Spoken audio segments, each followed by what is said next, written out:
జనవరి 16, 2025 ఒక top class Bollywood actor ఇంట్లోకి ఒక దుండగుడు ప్రవేశించి వాళ్ళ మీద అత్యాచారం చేశాడనమాట. అయితే వచ్చినట్టు గానీ వెళ్ళినట్టు గానీ ఎలాంటి ప్రూఫ్స్ కూడా లేవన్నమాట. అయితే తను వచ్చేసరికి ఫైర్ ఎగ్జిట్ ఉంటుంది కదా బిల్డింగ్స్ అన్నిటి వైపు. సో ఆ బిల్డింగ్స్ అన్నిటి వైపు నుంచి ఫైర్ ఎగ్జిట్ ద్వారా లోపలికి ప్రవేశించి వాళ్ళ మీద అత్యాచారం చేయడానికి ట్రై చేస్తున్న సమయంలో ఇద్దరు కేర్ టేకర్స్ ని అండ్ ఆల్సో తన ఫ్యామిలీని కూడా కాపాడే ప్రయత్నంలో సైఫ్ అలీ ఖాన్ చాలా గాయపడ్డారు. ఇంతవరకు మీ అందరికీ తెలిసిన విషయం. అయితే ఆ రోజు ఎగ్జాక్ట్ గా ఏం జరిగింది, ఇప్పుడు ఈ రోజు వీడియో రికార్డ్ చేస్తున్న డేట్ వచ్చేసరికి జనవరి 19, కరెక్ట్ గా టైం వచ్చేసరికి 10 AM అవుతుంది. సో ఈ రోజు వరకు కేసు ఇన్వెస్టిగేషన్ ఎంత వరకు వచ్చింది, ఏం జరిగిందని కూడా మనం మాట్లాడుకుందాం. అండ్ ఆల్సో చాలా ఇష్యూస్ ఉన్నాయి, అవన్నీ వదిలేసి ఇదే ఎందుకు చేస్తున్నాం అని మీరు అడిగినట్లయితే and the answer is simple. ఇది ఒక టాప్ బాలీవుడ్ యాక్టర్ కి జరిగింది అనమాట. ఆయనకే ఏం జరుగుతుంది, ఎలా ఇన్వెస్టిగేషన్ అవుతుందని తెలుసుకోలేకపోతే ఇంకా మనలాంటి వాళ్ళకి ఎలా ఇన్వెస్టిగేషన్ అవుతుందని ఎలా తెలుసుకుంటారో చెప్పండి. మన ఛానల్ వచ్చేసరికి ఇలా పార్షియాలిటీ ఉండదు అనమాట. Like top class Bollywood, top class అని చెప్పేసి అండ్ ఆల్సో నార్మల్ కేసెస్ అవి చేయకపోవడం అలా ఏమి ఉండదు. Mostly every important aspect we covered and also mostly every important topic we covered. So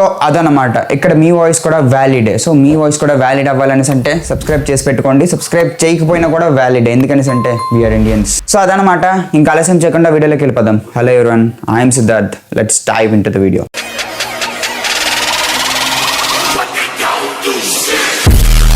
who is Saif Ali Khan? అసలు అటాక్ ఎందుకు జరిగింది, మోటివ్ ఏంటి, ఎప్పుడు జరిగింది, ఎలా జరిగింది, ఎక్కడ జరిగింది, మొత్తం కూడా ఇప్పుడు చెప్తా. Saif Ali Khan one of the greatest actor in India and also one of the top actor in India. అయితే ఈయన మన తెలుగు మూవీస్ లో కూడా చేశారనమాట. ఆదిపురుష్ అండ్ ఆల్సో దేవరావి 2 మూవీస్ లో కూడా ఆయన యాక్ట్ చేశారు. సో ఈయన మీరు ఎప్పుడైనా ఒక్కసారైనా చూసే ఉంటారు, టీవీలోనో లేకపోతే ఫోన్ స్క్రోల్ చేస్తున్నప్పుడు ఎప్పుడో ఒకసారి చూసే ఉంటారు. ఆయన సైఫ్ అలీ ఖాన్. సద్గురు శరణ్ బిల్డింగ్స్ ఆయన ఉండే హౌస్ పేరు అనమాట. అది చాలా కాస్ట్లీయెస్ట్ హౌస్. ఇంచుమించు అది ముంబైలో ఎలాంటి సిటీ అని అంటే చాలా కాస్ట్లీయెస్ట్ పీపుల్, చాలా లగ్జరియస్ లైఫ్ ఉన్న పీపుల్ లీడ్ చేస్తారనమాట ఆ సిటీలో లైఫ్ ని. అంటే మీకు రఫ్ గా చెప్పాలంటే హైదరాబాద్ లో వచ్చేసరికి జూబ్లీ హిల్స్, హైటెక్ సిటీ ఇవ్వాలను. సో అంతే లెవెల్. ఇంకా బల్లగుద్ది చెప్పాలంటే కొంచెం ఎక్కువ రేంజ్ లోనే మెయింటైన్ చేస్తారనమాట, అక్కడ లైఫ్ లీడ్ చేస్తారనమాట. సో అలాంటి ఒక కాస్ట్లీయెస్ట్ అపార్ట్మెంట్స్ లోకి 3 సెక్యూరిటీ గార్డ్ ని దాటుకొని వెళ్లాల్సిన అవసరం దొంగకి ఏమొచ్చింది? అసలు అతను ఎవరు, దొంగ లేకపోతే లారెన్స్ బిష్నోయ్ అనే గ్యాంగ్స్టర్ కి రిలేటెడ్? అసలు ముంబైకి దాదాపు 1000 కిలోమీటర్ల అవతల తను ఎందుకు అరెస్ట్ చేశారు? సో ఇదంతా కూడా ఇప్పుడు మాట్లాడదాం. అయితే ఈ సద్గురు సాయి అపార్ట్మెంట్స్ ఉన్నాయి కదా, దీనిలో వచ్చరికి ప్రైజెస్ చాలా ఎక్కువ అనమాట. ఎంత ఎక్కువ అనేసి అంటే ఇంచుమించు ఒక ఫ్లాటే దాదాపు 100 కోట్ల వరకు ఉంటుంది. అంత కాస్ట్లీయెస్ట్ ఫ్లాట్స్ ఇవి.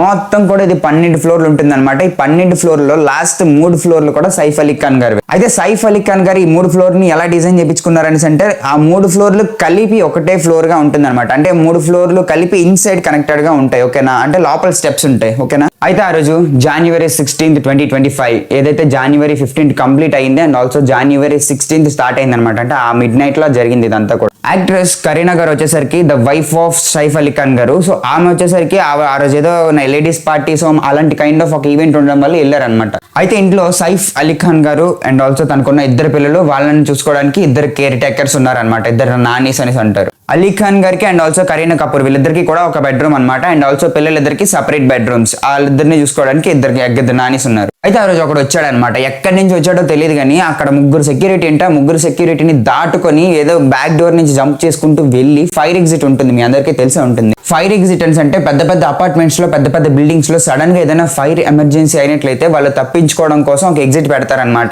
మీరు గేమ్ చేంజర్ మూవీలో చూసుకున్నట్లయితే తన ఒక కాంప్లెక్స్ అక్కడ పూలిస్తాడు కదా, అక్కడ ఫైర్ ఇంజిన్ వెళ్ళడానికి గ్యాప్ లేదని చెప్పేసి. సో ఎగ్జాక్ట్లీ అలాంటి ఒక ఎగ్జిట్ నుంచి తను వెళ్ళాడు అనమాట, ఓకేనా? లిటరల్ గా 11 ఫ్లోర్లు తను క్లైమ్ చేసుకొని వెళ్ళి అక్కడ దొంగతనం చేయకుండా వచ్చాడని అంటే చాలా సస్పీషియస్ గానే ఉంది. అయితే 11 ఫ్లోర్లు వెళ్ళిన తర్వాత అక్కడి నుంచి ఎలా వెళ్ళాడు అని చూసుకున్నట్లయితే ఒక బాత్రూమ్ షాఫ్ట్ ఉంటుంది అనమాట. బాత్రూమ్ అంటే మన మిడిల్ క్లాస్ లాగా లేకపోతే అబోవ్ మిడిల్ క్లాస్ లాగా ఇమాజిన్ చేసుకోండి. చాలా లగ్జరియస్ బాత్రూమ్స్ కి చాలా పెద్ద షాఫ్ట్స్ ఉంటాయి అనమాట. మీరు సినిమాల్లో చూసినట్లయితే బాత్రూమ్ షాఫ్ట్స్ నుంచి వెళ్తూ ఉంటారు. అయితే అలా ఒక బాత్రూమ్ షాఫ్ట్ నుంచి వెళ్ళి ఒక దగ్గర ల్యాండ్ అయ్యాడు అనమాట. అండ్ ఆ ల్యాండ్ అయిన రూమ్ వచ్చేసరికి సైఫ్ అలీ ఖాన్ గారి ఒక కొడుకు ఉన్న రూమ్ అనమాట. సో అప్పటికే వాళ్ళిద్దరు పడుకున్నారు, సైఫ్ అలీ ఖాన్ గారి కొడుకు అండ్ ఆల్సో కేర్ టేకర్ కూడా. అండ్ ఆ రూమ్ లో ఉన్న కొడుకు పేరు వచ్చేసరికి జహంగీర్ అనమాట. అయితే సడన్ గా బాత్రూమ్ లైట్ ఆన్ అయింది అనమాట. బాత్రూమ్ లైట్ ఆన్ అవ్వడం వలన మీకు చిన్నగా లైట్ గా తెలుగు వచ్చేసి మెలకు వచ్చేసి చూసింది అనమాట. చూస్తే బాత్రూమ్ లైట్ కదా, సో ఓకే కరీనా కపూర్ గారి పార్టీ నుంచి వచ్చేసారేమో, ఆవిడ యూస్ చేస్తున్నారు అని అనుకున్నారు ఆవిడ. అయితే మళ్ళీ ఐస్ క్లోజ్ చేసేసి కొద్దిసేపటి తర్వాత లైట్ గా ఓపెన్ చేసి చూస్తే అక్కడ ఎవరో క్యాప్ వేసుకుని ఒక అబ్బాయి ఉన్నాడు. ఈ కేర్ టేకర్ వెంటనే లేవంగానే వాడు ఒక్కటే మాట చెప్పాడు అనమాట, ఆవాజ్ నహి, అంటే సౌండ్ చేయొద్దు, సౌండ్ చేస్తే చంపేస్తా అని అన్నాడు అనమాట. సో అక్కడ చిన్న కాన్వో అయింది. ఆ కాన్వోలో ఏం జరిగిందో పబ్లిక్ డొమైన్ లో అవైలబుల్ గా లేదు, బట్ ఒకటి చెప్పదలుచుకున్నాను ఏంటని అంటే వాడు 1 crore డిమాండ్ డిమాండ్ చేశాడు అనమాట. అయితే ఆ కేర్ టేకర్ ఉన్నారు కదా, ఆ కేర్ టేకర్ మెల్లగా ఆ బాబుని తీసుకొని ఏం కావాలని చెప్తూ అడుగుతూ అలా పక్క నుంచి వెళ్ళడానికి ట్రై చేశారనమాట. ఆ టైంలోనే ఆవిడ మీద అటాక్ కూడా జరిగింది. అయితే ఇద్దరు కూడా చిన్న బాబులే అనమాట. సైఫ్ అలీ ఖాన్ గారి పిల్లలు ఇద్దరు కూడా చిన్న వాళ్ళే, ఒక 10 years లోపే ఉంటుంది వాళ్ళిద్దరికి ఏజ్. అయితే జహాంగీర్ వచ్చరికి బయటకి పరిగెత్తుతూ గట్టిగా ఏడ్చాడు అనమాట. చిన్న పిల్లాడు కదా, సో ఏడు పని ఆటోమేటిక్ గా వచ్చేసింది. సో దాని వల్ల సైఫ్ అలీ ఖాన్ గారు అక్కడికి వచ్చారు. ఇక్కడ ఒకటి గుర్తుపెట్టుకోవాలన్నమాట, వాళ్ళు ఎలాంటి సిచ్యువేషన్ లో ఉన్నా సరే, ఎంత పెద్ద టాప్ హీరో, ఎంత పెద్ద డబ్బు ఉన్న వాళ్ళు అయినా సరే, వాళ్ళ పిల్లలకి అక్కడ థ్రెటనింగ్ ఉందని అంటే ఎలాంటి సిచ్యువేషన్ కైనా వాళ్ళు తెగించి తీరుతారు. పేరెంట్స్ యొక్క స్వభావం అది అలానే ఉంటుంది అనమాట. ఎలాంటి సిచ్యువేషన్ అయినా సరే వాళ్ళు వెనకాడరు. సో సైఫ్ అలీ ఖాన్ గారు లోపల భయం ఉంచుతూనే ఏం కావాలి నీకు అనేసి అడిగారు అనమాట. సో అలా అడగడం వలన తను వచ్చేసరికి నాకేమొద్దు అని చెప్పేసి తను కూడా భయపడడం స్టార్ట్ చేశాడు. సో అక్కడ మాట పెరిగి ఆ పాయింట్ ఆఫ్ టైం లో ఏం చేయాలో తెలియక ఇద్దరికి కూడా ఇష్యూ వచ్చిందనమాట. ఈ ఇష్యూలోనే సైఫ్ అలీ ఖాన్ గారికి దాదాపు 6 సార్లు పొడిచారనమాట.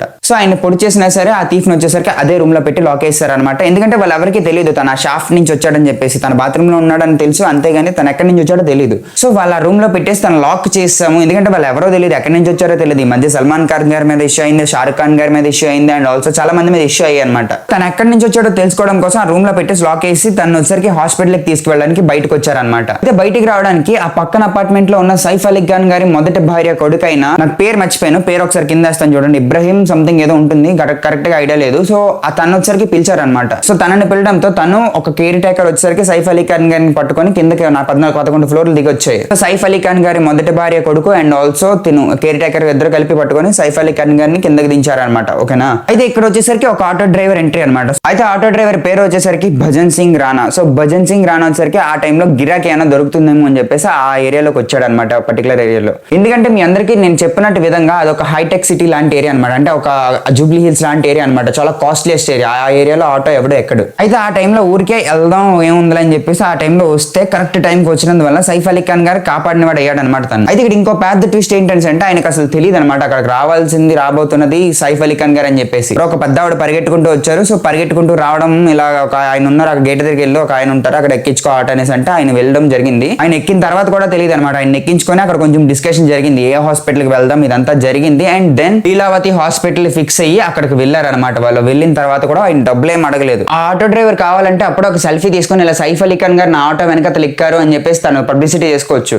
కానీ అప్పుడు తను సైఫ్ అలీ ఖాన్ గారి ప్రైవసీకి రెస్పెక్ట్ ఇచ్చేసి ఏం అనలేదన్నమాట. ఇన్ఫాక్ట్ డబ్బులు కూడా అడగలేదన్నమాట. అందుకే అంటారు చదువుకున్న వాళ్ళకన్నా జ్ఞానం ఉన్న వాళ్ళు చాలా చాలా గొప్ప వాళ్ళు అని చెప్పేసి. ఆయన చూస్తే మనకు అర్థమవుతుంది, అంటే ఆ సిచ్యువేషన్ లో ఎలా ప్రవర్తించాలో ఆయనకు తెలిసింది. ఇది ఆ రోజు నైట్ జరిగిన సినారీ అనమాట. అండ్ దెన్ వచ్చేసరికి సైఫ్ అలీ ఖాన్ గారు చాలా క్రిటికల్ సిచ్యువేషన్ లోకి వెళ్ళారు, అంటే ఇంచుమించు కొద్దిసేపు ఐసీయూలో కూడా ఉన్నారనమాట. అయితే మొత్తం 6 గాయాల్లో 2 గాయాలు వచ్చేసరికి చాలా చాలా డీప్ గా వెళ్ళాయి అనమాట. ఇది ఆ హాస్పిటల్ డాక్టర్స్ చెప్పారు. ఒక గాయం వచ్చేసరికి స్పైనల్ కార్డ్ దగ్గర అండ్ ఇంకో గాయం వచ్చేసరికి నాడి దగ్గర అనమాట. సో ఈ 2 కూడా చాలా డీప్ గా దిగింది కత్తి అని చెప్పేసి అన్నారు. సో ఆయన అయితే ఇప్పుడు సేఫ్ గా ఉన్నారనమాట. సో ఇది ఇప్పటి వరకు జరిగిన సినారియో. అయితే ఇక్కడ చాలా యాంగిల్స్ నుంచి పోలీసులు అయితే ఇన్వెస్టిగేషన్ చేస్తున్నారనమాట. పాయింట్ నెంబర్ 1, ఒకవేళ తను దొంగ అయితే 11 ఫ్లోర్లు ఎక్కిన తర్వాత కూడా అక్కడ ఎవరిని ఏమి చేయకుండా ₹1 కూడా లేకుండా తిరిగి ఎందుకు వెళ్ళాడు? ఎందుకంటే తను బెడ్రూమ్ లో పెట్టేసి లాక్ చేస్తారు. ఇదే సినారియోలో ఇంకొక వ్యక్తి స్టేట్మెంట్ కూడా మనం కన్సిడర్ చేయాలి. అది ఎవరంటే కరీనా కపూర్ గారు. ఆవిడేం చెప్పారనేసి అంటే అక్కడ చాలా గోల్డ్ ఉంది, ఆల్సో చాలా జ్యువెలరీ కూడా ఉంది. ఎందుకంటే ఆవిడ అప్పుడే పార్టీ నుంచి వచ్చారనమాట. సో చాలా జ్యువెలరీ ఉంది, ఆ రూమ్ లోనే ఉంది. సో అదంతా వదిలేసి తను ఎందుకని వెళ్ళిపోయాడు. అండ్ ఆల్సో అటాక్ చేస్తున్నప్పుడు కూడా ఆ జ్యువెలరీ ఇమ్మనకుండా తను ₹1 అడుగుతూ ఆ పిల్లల మీదకి, నానీస్ మీదకి అండ్ ఆల్సో సైఫ్ అలీ ఖాన్ గారి మీదకి అటాక్ చేశాడు అనమాట.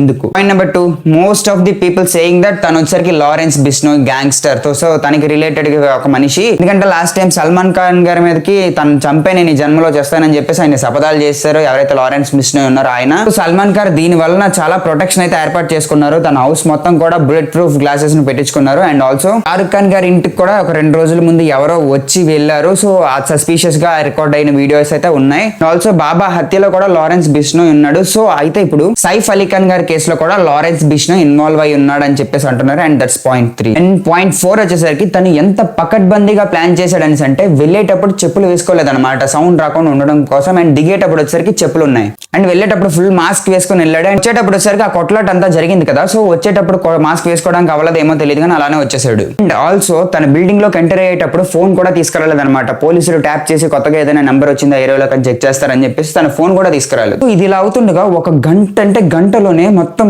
అవుట్ఫిట్ మార్చేసి మొత్తం హెయిర్ స్టైల్ ఇది మార్చేసి ఒక ఫోన్ షాప్ కి వెళ్ళాడు అనమాట. ఫోన్ షాప్ కి వెళ్ళి తన మొబైల్ పౌచ్ కవర్ ఉంటుంది కదా అదైతే మార్చుకున్నాడు. అండ్ ఇది వచ్చేసరికి ఆ ఫోన్ షాప్ సీసీ కెమెరాలో రికార్డ్ అయింది. అండ్ ఫోన్ షాప్ తో పాటు డైరెక్ట్ గా స్టేషన్ కి వెళ్ళాడు అనమాట. రైల్వే స్టేషన్ కి వెళ్ళి అక్కడ నుంచి వెళ్ళిపోవడానికి ట్రై చేశాడు. అండ్ పాయింట్ నెంబర్ 5 వచ్చేసరికి ఆ రైల్వే స్టేషన్ నుంచి ఏ ట్రైన్ ఎక్కడని చెప్పేసి ఎవరికి తెలియదు. సో దీనికి తెలుసుకోవడం కోసం ఏం చేశారంటే ఆ టైంలో అక్కడ నుంచి ఏ ట్రైన్స్ బయలుదేరని చెప్పేసి చెక్ చేశారు. అయితే ఆ టైంలో ముంబై రైల్వే స్టేషన్ నుంచి జానేశ్వరి ఎక్స్ప్రెస్ బయలుదేరింది అనమాట. దీని రూట్ వచ్చేసరికి ముంబై నుంచి కోల్కతా వరకు వెళ్తుంది అనమాట. చాలా చాలా చాలా లాంగ్ డిస్టెన్స్ అనమాట. ఇంచుమించు ఇండియాకి ఈస్ట్ లో ఒకటి ఉంటే వెస్ట్ లో ఒకటి ఉంటుంది అనమాట. అంత వైడ్ గా ఉంటుంది డిస్టెన్స్ అనేది. సో ఈ చివరి నుంచి చివరి వరకు వెళ్ళాలంటే మినిమం 2-3 రోజులు టైం అయినా పడుతుంది. సో ఈ రోజు January 19th కాబట్టి ఇప్పటికీ కూడా ఆ ట్రైన్ రన్నింగ్ లోనే ఉంటుంది. సో ఇప్పటికి వెళ్తుంది అనుకుంటా, ఐ థింక్ మేబీ. సో ఆ ట్రైన్ లో వచ్చరికి మొత్తం జనరల్ బోగీస్ చెక్ చేశారు, రిజర్వేషన్ బోగీస్ చెక్ చేశారు, ఏసీ కంపార్ట్మెంట్స్ అన్ని చెక్ చేశారు. ఎక్కడ కనిపించలేదు అనమాట. ఫైనల్ గా వచ్చేసరికి ఫస్ట్ క్లాస్ ఏసీ కంపార్ట్మెంట్ లో వచ్చేసరికి ఒక అతను అయితే అరెస్ట్ చేశారనమాట. దీనికి ముందు కూడా చాలా మందిని అరెస్ట్ చేశారు, కానీ సస్పెక్ట్స్ అని చెప్పేసి వదిలేశారనమాట. వాళ్ళ దగ్గర ఏం లేదు కంటెంట్ అని చెప్పేసి.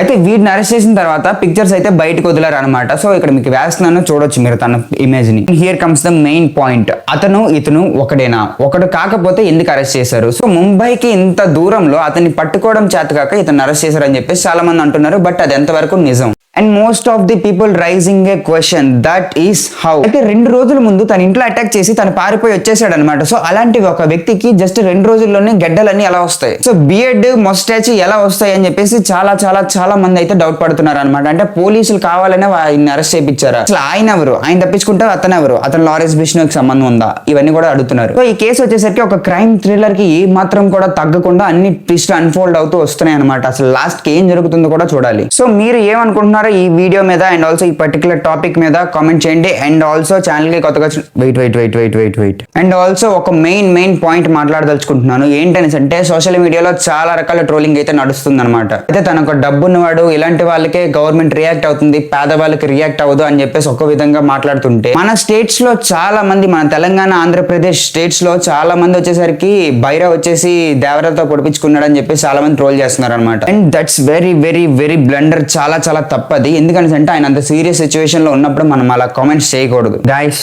ప్రతి దానికి కూడా ఒక లిమిట్ ఉంటుందన్నమాట. మనం ప్రతిదీ ఫన్నీగా తీసుకోవాలని అంటే అవ్వదు. ఎందుకంటే అదొక ప్రాణంకి సంబంధించిన విషయం. కొంచెం తేడా వచ్చినా ఆయన ప్రాణాలు పోయేవి. సో ఈవెన్ దో ఆయన ఒక బ్యాడ్ యాక్టర్ అయినా ఆర్ఎల్స్ బ్యాడ్ ఫేజ్ లో ఉన్నా ఆర్ఎల్స్ గుడ్ యాక్టర్ అయినా, చాలా గుడ్ ఫేజ్ లో గుడ్ ప్రొఫైల్ మెయింటైన్ చేస్తున్నా సరే, ఎలాంటి వ్యక్తి అయినా అదొక ప్రాణం వాల్యూ కదా. చాలా చాలా సీరియస్ గా ఆలోచించాలి. సెన్సిటివ్ ఇష్యూ ఇది. సో దయచేసి సోషల్ రెస్పాన్సిబిలిటీ ఉంది ఆర్ఎల్స్ నేను కూడా ఒక మనిషిని అని అనుకుంటే, సాటి మనిషి మీద నాకు కూడా జాలి దయ అలాంటి ఉంటాయి అని అనుకున్నట్లయితే ఇలాంటివి ఆపండి. ఎందుకంటే అది సీరియస్ సెన్సిటివ్ ఇష్యూ. సో ఇప్పుడు ఛానల్ కి కొత్తగా వచ్చినట్లయితే సబ్స్క్రైబ్ అయితే చేసి పెట్టుకోండి. ఇప్పటి వరకు మాట్లాడింది ఇక్కడ వరకు చూసారు కాబట్టి నేను అడుగుతున్నాను. అండ్ ఇలాంటి వీడియోస్ ఇంకా వస్తూనే ఉంటాయి. ఛానల్ కి కొత్తగా వచ్చినట్లయితే సబ్స్క్రైబ్ చేసి పెట్టుకోండి. మీకోసం ఒక 2 కాంప్లిమెంటరీ వీడియోస్ అయితే పెడతాను. ఒకటి వచ్చేసరికి మహాభారతంలో టాప్ వెపన్స్, న్యూక్లియర్ బాంబ్స్ కన్నా చాలా చాలా 100 రెట్లు పవర్ఫుల్ ఉంటాయి అనమాట. ఒక ప్లానెట్ ని అంతం చేసేయచ్చు. సో అలాంటి వెపన్స్ ఉంటాయి. చాలా బాగా వచ్చింది వీడియో, చూడండి. నెక్స్ట్ వన్ వచ్చేసరికి తాజ్ మహల్ మిస్టరీస్, ఇక్కడ పెడుతున్న వీడియో. అది కూడా చాలా బాగా వచ్చింది. మీకు తెలియని సీక్రెట్స్ ఎన్నో చెప్పాను, అందులో చెక్ చేయండి. సో అదనమాట ఈ వీడియోకి. నెక్స్ట్ వీడియోలో ఇంకొక టాపిక్ తో కలుద్దాం. Until than signing off. And also ఈ వీడియోని షేర్ చేయండి. ఎంత మందికి వీలైతే అంత మందికి షేర్ చేయండి. అండ్ ఆల్సో ఎక్స్ప్లెనేషన్ నచ్చినట్లయితే సబ్స్క్రైబ్ అయితే చేసి పెట్టుకోండి. ఎందుకంటే ఇలాంటి కేసెస్ మనం తెలుసుకోవడం చాలా చాలా ఇంపార్టెంట్ అనమాట. రేపు అది మన దగ్గరికి రావచ్చు. మన దగ్గరికి వచ్చినప్పుడు ఎలా బిహేవ్ చేయాలి, ఎలా డీల్ చేయాలని చెప్పేసి మనకు అర్థమవుతుంది. ఎందుకంటే పాస్ట్ లో ఆల్రెడీ ఒక ఎక్స్పీరియన్స్ జరిగింది కాబట్టి. సో ఇది తెలుసుకోవాల్సిన రెస్పాన్సిబిలిటీ, బాధ్యత మనకు చాలా చాలా ఉంటాయి. అందుకనే సబ్స్క్రైబ్ చేసుకొని పెట్టుకోండి. అండ్ ఆల్సో ఎవరికైనా షేర్ చేయండి. మీ ఫ్యామిలీ గ్రూప్స్ లో ఆర్ఎల్స్ మీ నార్మల్ గ్రూప్స్ లో, ఫ్రెండ్స్ గ్రూప్స్ లో షేర్ చేసి పెట్టండి. సో దట్ వాళ్ళు కూడా తెలుసుకుంటారు అనమాట అసలు ఏం జరిగింది, సైఫ్ అలీ ఖాన్ కి ఏం జరిగిందని చెప్పేసి. సో అదనమాట ఈ వీడియోకి. నెక్స్ట్ వీడియోలో ఇంకొక టాపిక్ తో కలుద్దాం. అంటిల్ దాన్ జై హింద్.